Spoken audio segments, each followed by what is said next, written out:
Olá, estudantes do quinto ano, tudo bem com vocês? Eu sou a professora Fernanda e juntos nós vamos estudar conteúdo de história. Antes de nós começarmos a nossa aula, vamos fazer o que nós já estamos acostumados. Vamos organizar os materiais para a aula de hoje.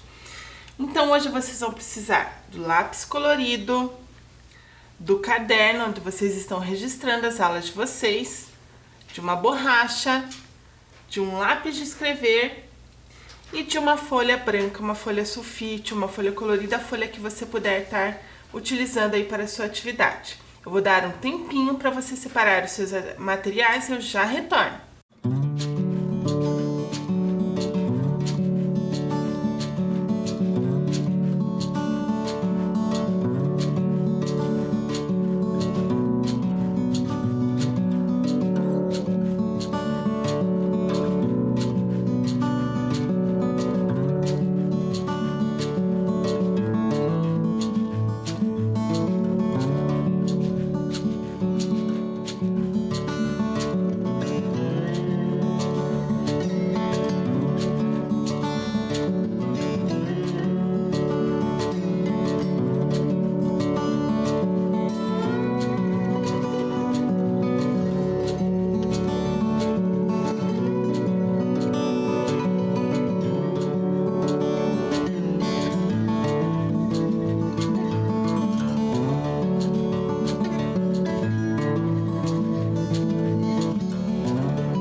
Pronto, tudo separadinho? Então agora eu quero que você anote no seu caderno as seguintes informações. Você vai anotar a data de hoje, o número da nossa aula, que é a aula 11, e vai deixar espaço para nós anotarmos o título da aula também. Vou dar mais um tempinho para você fazer estas anotações.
Tudo anotadinho? Então agora sim nós vamos para o tema da nossa aula de hoje. Hoje a nossa aula é a aula de número 11 e nós vamos falar sobre a pré-história brasileira. Agora, naquele espaço que você deixou para anotar o título da nossa aula, você vai escrever a pré-história brasileira. Mais um tempinho e eu já volto para a nossa aula.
Tudo anotado? Então vamos estudar história? Começando pela revisão da aula passada, né? Nós vamos ver o que nós estudamos. Lembra que na aula passada, que na revisão nós já fizemos um mapa mental, e o mapa mental onde nós colocamos pontos principais do que nós estudamos? Nós vamos fazer isso hoje novamente, agora com o período neolítico, que foi o período que nós estudamos na aula anterior. Então vamos ver quais são os pontos principais do período neolítico que nós estudamos.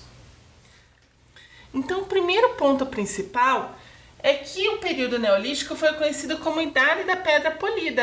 Lembra que nós conversamos, que nós vimos lá o machadinho, que agora eles vão estar melhorando, polindo mais as pedras e melhorando os seus materiais. Então, esse período é conhecido como o período da Pedra Polida. Outro ponto principal é que eles eram sedentários. Lembra que nós vimos uma imagem sobre uma aldeia neolítica? Eles começam a construir suas moradias.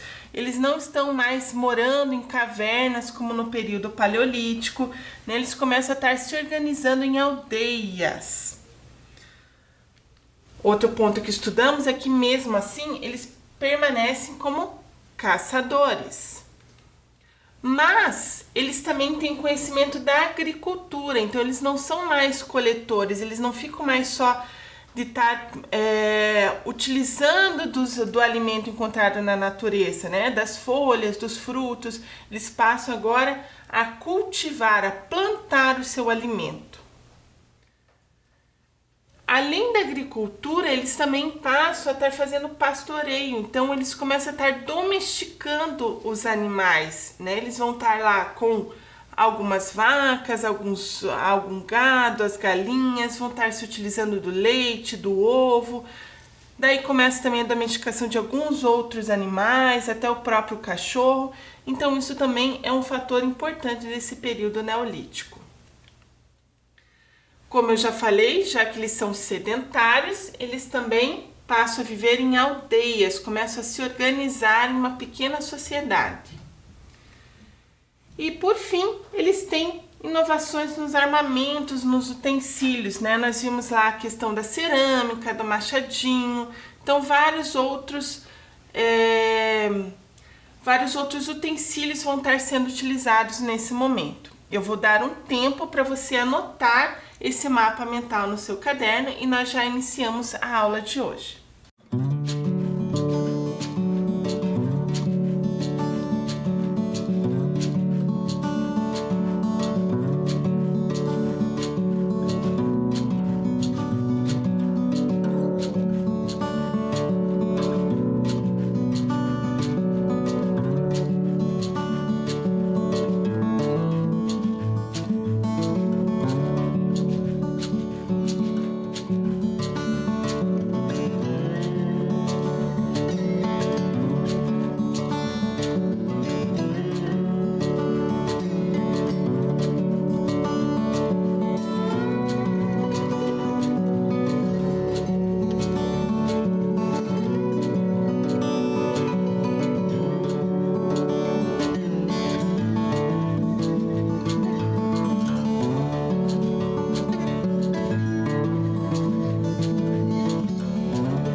tudo anotado, então vamos agora para o tema da nossa aula de hoje, que é pré-história brasileira. Então nós já estudamos o período da pré-história, já entendemos o que foi o período paleolítico e período neolítico, e agora nós vamos entender como que foi esse período aqui no país onde nós moramos, aqui no Brasil. Então eu jogo a pergunta para vocês, o que nós sabemos sobre esses primeiros habitantes que vieram aqui para o Brasil? Então nós sabemos que o berço dos seres humanos foi na África, mas como é que isso chegou aqui no nosso país? Como é que eles chegaram aqui no nosso país, aqui no Brasil? Então para isso nós vamos rever um mapa que nós já estudamos, que são das primeiras rotas dos seres humanos, né? Então nós já vimos, agora nós vamos estudar direitinho. Então nós vimos que a África era o berço, os primeiros vestígios encontrados foram no continente africano.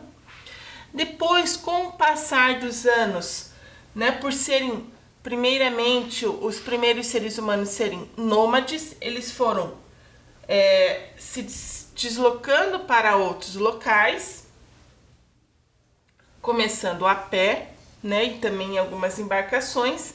E para eles chegarem até aqui, América do Sul, onde está localizado o Brasil e outros países, nós temos duas teorias, né? Duas teorias que os estudiosos estão estudando, estão vendo as possíveis rotas que eles traçaram. Então, uma foi que eles estavam na Oceania, localizada aqui onde eu estou apontando, e a partir daqui, com algumas embarcações, eles foram atravessando o Oceano Pacífico até chegar à América do Sul. Outra teoria é que eles vieram pelo Estreito de Bering. O Estreito de Bering é bem aqui onde eu estou apontando. Aqui eles não poderiam estar passando, andando, caminhando, porque aqui nós temos um longo espaço, né, entre o oceano. O oceano divide esses dois locais. Porém, o que se estudou, a teoria que se tem é que nesse momento nós tínhamos a era glacial, então aqui tudo ficou congelado, né? Então, por estar o mar congelado, eles puderam estar caminhando e andando e atravessando, né, esse espaço até chegar nesse ponto aqui, que é a América do Sul, onde está o Brasil e também os demais países, tá? Então vou dar um tempinho para vocês analisarem esse mapa.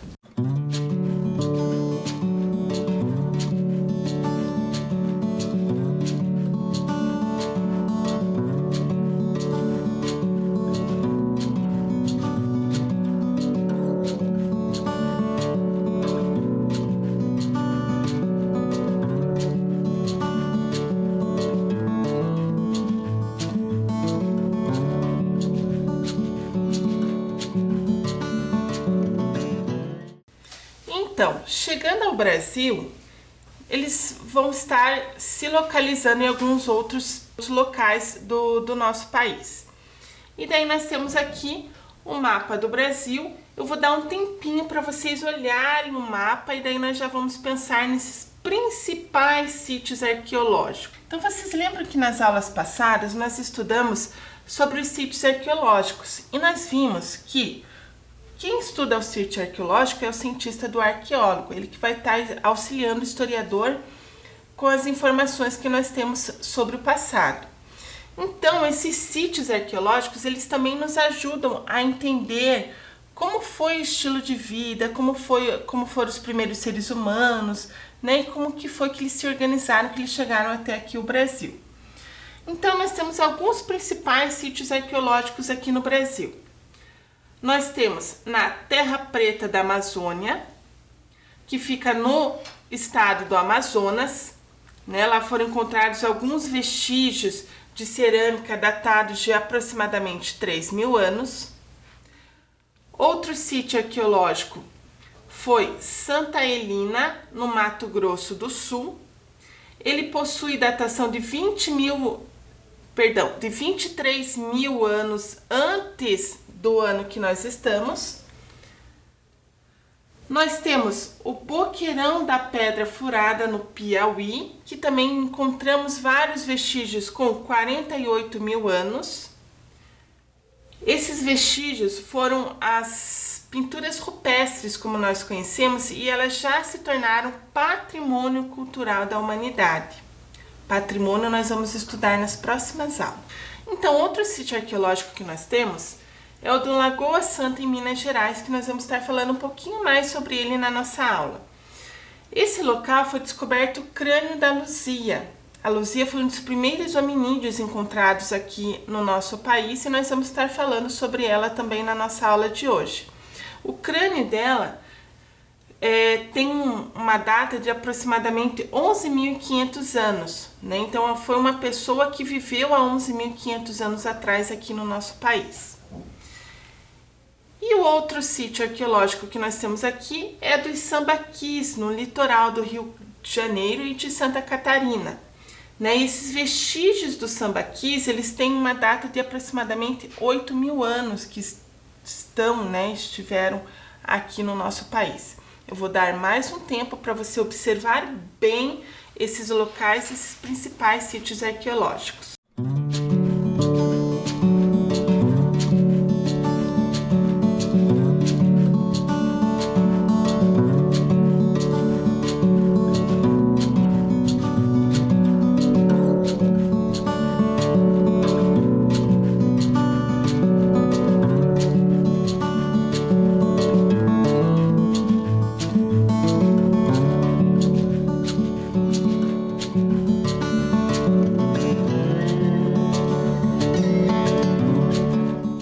Então, aqui nos principais sítios arqueológicos, nós temos vários artefatos que nos auxiliam a estar entendendo melhor esse período da pré-história aqui no Brasil. Hoje nós vamos pegar um desses sítios arqueológicos, que é o Lagoa Santa, e vamos estudar um pouquinho mais. Então, Lagoa Santa no estado de Minas Gerais. O que tem de importante esse sítio arqueológico, né? O início da sua exploração foi por volta do ano de 1825, pelo dinamarquês Peter Lund. No local foram encontrados mais de 12.000 fósseis, dentre eles 250 eram fósseis humanos. Então foi a partir desse estudo desse dinamarquês aqui na Lagoa Santa que começou a se ter esse conhecimento. Os fósseis animais encontrados apresentavam tamanhos muito maiores do que a atual fauna brasileira. Então, se percebeu que os fósseis, o esqueleto desses animais encontrados, eram maiores comparados aos animais que nós temos hoje. Então, nós entendemos que nesse período nós tínhamos animais da megafauna, conhecido como megafauna. Então, pensando em megafauna, vocês já viram animais grandes, animais gigantes? Nós já conversamos em aulas anteriores que não eram dinossauros porque não viveram junto com os seres humanos. Mas vamos pensar aqui. Eu tenho um exemplo aqui de um animal da megafauna. Eu vou dar um tempo para você olhar, para você observar e vamos pensar assim. Que animal que era esse? Como será que era o nome desse animal? Um tempo para você observá-lo e pensar nessas nossas questões.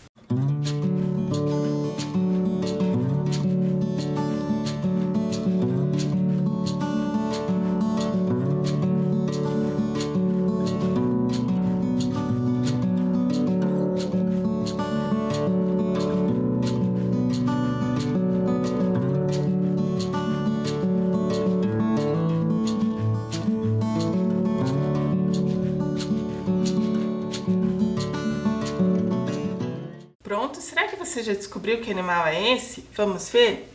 Então, ele é conhecido como uma preguiça gigante. Olha só o tamanho, muito maior do que as preguiças que nós vemos no zoológico, vemos em fotos que temos nos dias de hoje, né?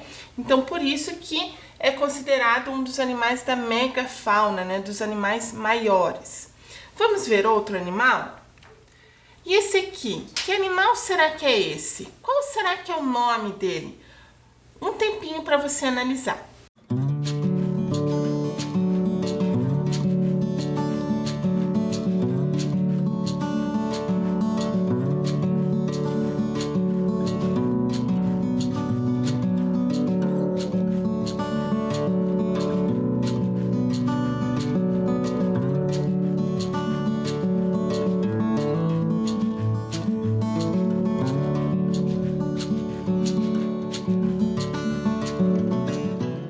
Olhou? Observou? Será que você já identificou que animal é esse? Então esse é conhecido como tatu gigante, bem diferente dos animais dos tatus que nós vemos hoje, né? Então vamos prosseguir? Mais um animal para você olhar. E esse aqui, será que você sabe? Eu acho que você já deve ter visto esse animal em algum desenho, em algum filme, alguma referência você tem. Vamos olhar um pouquinho e descobrir qual é?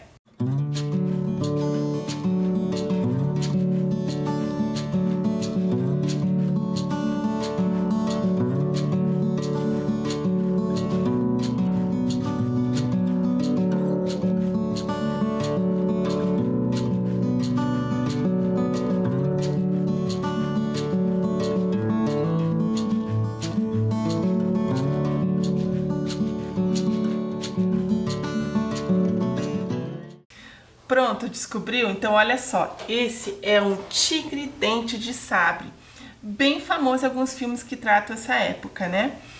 Mas então vamos lá, prosseguindo com os nossos estudos. Nesse sítio arqueológico, foi encontrado também um fóssil chamado de Luzia. Lembra que eu falei da primeira hominídeo, o primeiro ser humano encontrado aqui no Brasil? E esse fóssil, ele tem 11.500 anos. Luzia é considerado o mais antigo fóssil humano da América do Sul. Então, não só aqui do Brasil, mas como também o dos outros países que compõem aqui a América do Sul, como nós vimos no mapa. Trouxe aqui o crânio dela para nós estarmos vendo. E esse crânio, ele está exposto no Museu Histórico Nacional. A partir desse crânio, do que foi encontrado, do que foi estudado sobre esses primeiros seres humanos, sobre o local onde eles estão, os historiadores, os arqueólogos, os estudiosos fizeram uma reconstituição de como seria a Luzia. Então, eles nos apresentaram essa reconstituição feita no computador sobre como seria a Luzia, sobre como seria o rosto da Luzia, né? Então, será que seria parecida conosco? Será que ela seria assim, uma pessoa muito diferente do que nós somos hoje? Eu vou dar um tempo para você observar também como que era a Luzia.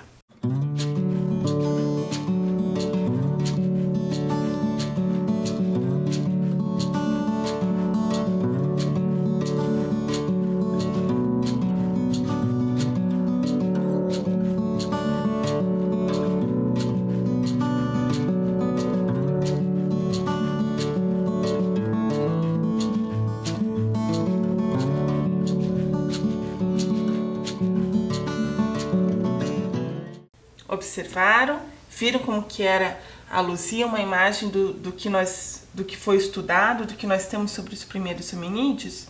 Então vamos prosseguir com a nossa aula.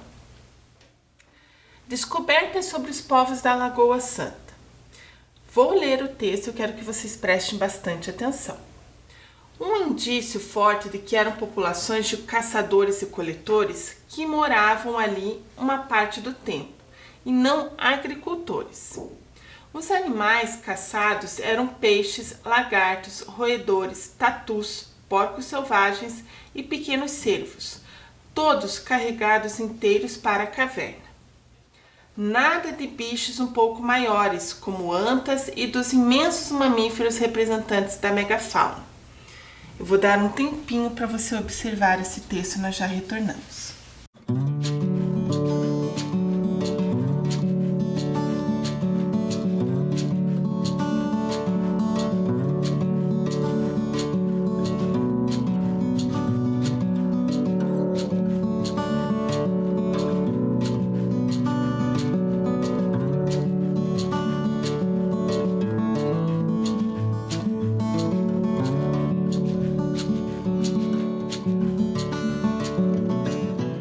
Observou? Então esse texto foi escrito por um arqueólogo que trabalhou nas escavações desse sítio arqueológico. Então ele trouxe um pouco do que eles estudaram, do que eles observaram nessas escavações, para nós estarmos tendo esse conhecimento. E a partir do texto que nós lemos, que vocês observaram, nós vamos para a nossa atividade. Então já separe o seu caderno, já anote a atividade e vamos anotar o que nós vamos fazer agora. Responda a seguinte questão no seu caderno. Quais as principais descobertas sobre os povos de Lagoa Santa? Então você vai anotar essa questão, vou dar um tempinho e eu já volto para nós estarmos falando um pouquinho mais sobre o texto.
Pronto, anotou a questão? Agora sim.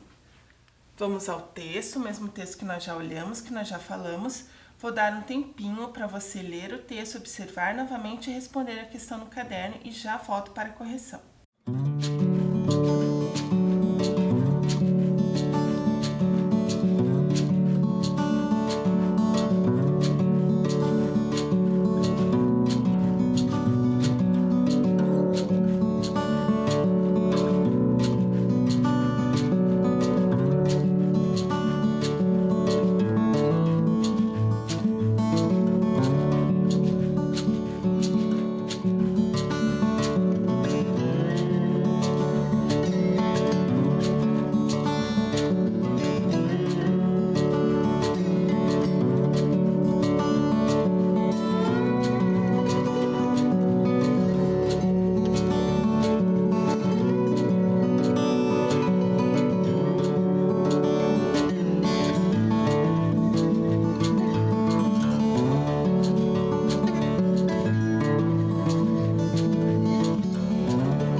anotaram? Tenho certeza que vocês observaram muito bem as informações. Vamos agora para a nossa correção. Vamos ver o que o texto está nos trazendo sobre esse sítio arqueológico? Então vamos lá. Uma das informações que nós temos é que eles eram caçadores e coletores. Eles se alimentavam de frutas, folhas, raízes, carnes e pequenos animais. E não se alimentavam dos animais da megafauna. Nós vimos que eles se alimentavam de pequenos animais, né? Então não há vestígios, não há resquícios de que eles se alimentavam desses grandes animais. Olhando a resposta, olhando o texto, que período será que eles viviam? Foram no período paleolítico ou no período neolítico? Qual que você acha? No período paleolítico, né? Porque nós vimos que eles eram caçadores e coletores e se alimentavam de frutas, folhas, pequenos animais. Então ainda não tinha a agricultura. Agora nós vamos falar um pouquinho sobre o Parque Nacional da Serra da Capivara. Nós vamos iniciar hoje esse estudo e vamos prosseguir na próxima aula. Eu vou querer que vocês assistam o vídeo que eu vou passar, que é uma reportagem, e preste bastante atenção nas informações que esse vídeo vai estar nos trazendo. Então esse vídeo é uma reportagem sobre o Parque da Serra da Capivara e nós vamos ouvir o depoimento, a fala de uma cientista arqueóloga, Nied Guidon. Ela foi muito importante para os estudos desse local, né, sobre esse sítio arqueológico. Então foi ela que fez grandes descobertas e nos trouxe grandes informações sobre esse período também. No momento que você estiver assistindo, eu quero que você observe que vestígios existem nesse sítio arqueológico e o que podemos observar mais de importante, o que podemos observar de importante nesse vídeo, né? E sobre essa descoberta dessa grande cientista. Então vamos lá assistir o vídeo e descobrir sobre essa grande cientista Nied Guidon. Vou colocar um pouquinho a imagem dela só para você conhecer. Então essa aqui é a Nied Guidon, que nos trouxe grandes informações sobre esse local. Então assista o vídeo, preste bastante atenção e se quiser vai fazendo anotações no caderno sobre esses pontos que nós conversamos.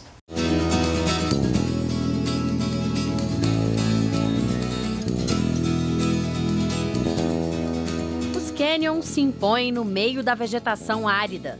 Hoje, animais silvestres vivem onde há milhares de anos o homem pré-histórico deixou marcas.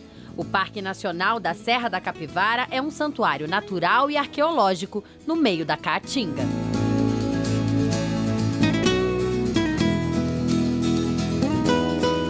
Ele é o maior acervo de pinturas rupestres da América Latina e está localizado dentro exclusivamente do bioma Caatinga, que é um bioma exclusivamente brasileiro, né? Então ele tem uma flora específica, uma fauna específica daqui dessa região. O Parque Nacional da Serra da Capivara está localizado nas regiões sudeste e sudoeste do Piauí e conta com territórios de 4 municípios: São Raimundo Nonato, Coronel José Dias, João Costa e Brejo do Piauí.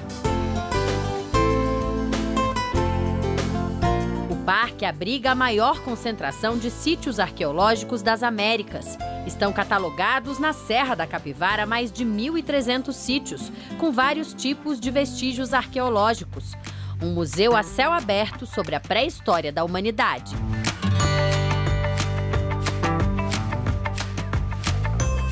Nós temos, além dos sítios de pinturas, temos sítios de enterramentos, temos sítios de manufatura de material lítico, local onde eles tinham matéria-prima e onde eles lascavam para obter ferramentas, não é? Esse é o sítio arqueológico mais conhecido do Parque Nacional da Serra da Capivara, a Toca do Boqueirão da Pedra Furada.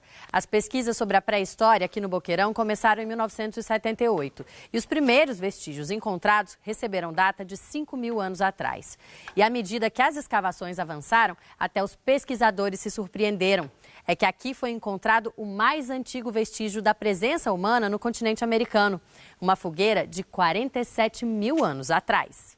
Fui ao laboratório e disse, olha, vocês devem ter misturado as nossas amostras com outras regiões, porque a América foi povoada somente faz 13.000 anos.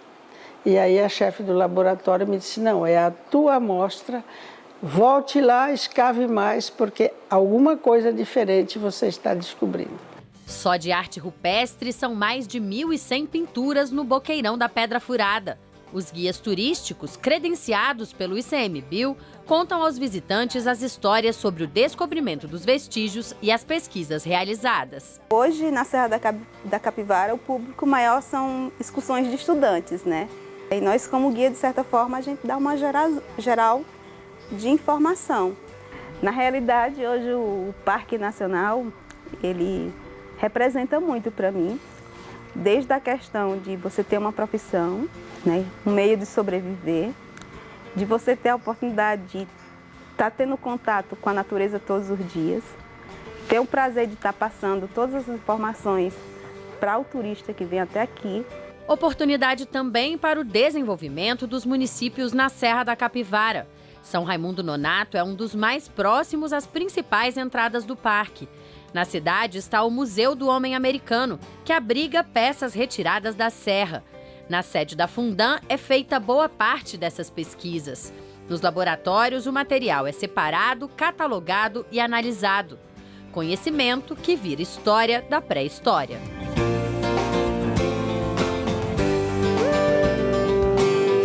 Os moradores de São Raimundo Nonato já se acostumaram com o movimento gerado pelo Parque da Serra da Capivara e se orgulham desse bem. Só em ser visto mundialmente e ser visitado mundialmente por todos que aqui vêm, isso é muito bacana. E quase 200 sítios arqueológicos da Serra da Capivara estão abertos à visitação. 17 deles têm acessibilidade para cadeirantes. É um lugar que dá para qualquer pessoa vir. As trilhas são super tranquilas, trilhas com sombra, tem para todo tipo. Atualmente, o Parque Nacional da Serra da Capivara é administrado pelo ICMBio, mas a gestão vai passar a ser compartilhada. A ideia é melhorar os mecanismos de conservação e divulgação do patrimônio natural e cultural. Essa gestão compartilhada é que você não vai precisar buscar um órgão aqui, um órgão acolá. Você vai ter uma gestão que tem todos esses órgãos responsáveis pelo Parque da Capivara aqui presentes e sabendo das necessidades e atuando para enfrentá-las.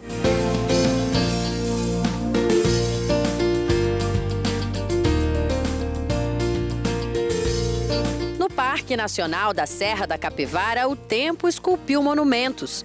São 135 mil hectares de belezas naturais e vestígios da pré-história do Brasil e da humanidade. São obras-primas feitas pela natureza, como a Pedra Furada, uma formação geológica fruto de processos como a ação do vento. Para o visitante é quase impossível conhecer tudo. E para quem vem,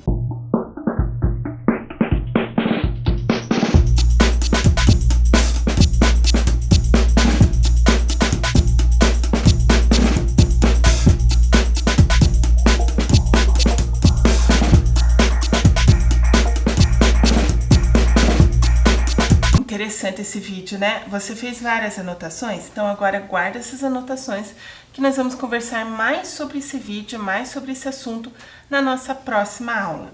Então, até a próxima aula, se cuidem, se protejam, um super beijo e até a próxima aula.